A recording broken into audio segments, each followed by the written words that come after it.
তো তোমরা কমেন্ট করেছিলে, এর জন্য কিন্তু এই বাইকটা পুকুর দিয়ে নামাচ্ছি। তো তোমরা যারা যারা এই ভিডিওটি দেখবে তারা অবশ্যই ভিডিওটি অবশ্যই এই বাইকটার জন্য একটা লাইক করে দিবে এবং একটা কমেন্ট করে যাবে, আর যে এই বাইকটাতে আরো কি কি করা যায়, তো আরো কি কি করা যায় এই ভিডিওটি লাস্টে অবশ্যই কমেন্ট করবে, কারণ আজকে এই বাইকটা থাকতে পারে নাও থাকতে পারে।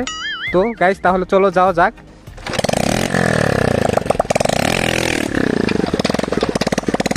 গাইস তারপরে দেখতে পাচ্ছ পুকুর খুঁজতে খুঁজতে অবশেষে আমরা একটি পুকুর পেয়ে যাই। এর আগে আমরা কয়েকটি পুকুর দেখেছি, কিন্তু ওই পুকুরগুলোতে কোনো পানি ছিল না। আর পানি থাকবে কি করে, যেই গরম পড়েছে এই গরমে কোনো পুকুরের পানি থাকে না, সব শুকিয়ে কাঠ হয়ে যায়। আর তাই অবশেষে অনেক খোঁজাখুঁজি করার পর আমরা একটা পুকুর পেয়ে যাই, যে পুকুরে অল্প একটু পানি ছিল। শুধু কিন্তু পানি না, এই পুকুরে আছে অনেক পরিমাণে কাদা, যেটাকে আমাদের গ্রামের ভাষায় বলা হয় প্যাক। তারপরে এখানে আসার পর আমরা একটা পজিশন খুঁজতে থাকি যেখান থেকে আমাদের এই বাইকটা পুকুরে নামানো যাবে। তোমাদের কমেন্ট করার কারণে কিন্তু আজকে আমরা এই বাইকটা পুকুরে নামাবো এবং তোমাদের মনের আশা পূরণ করব।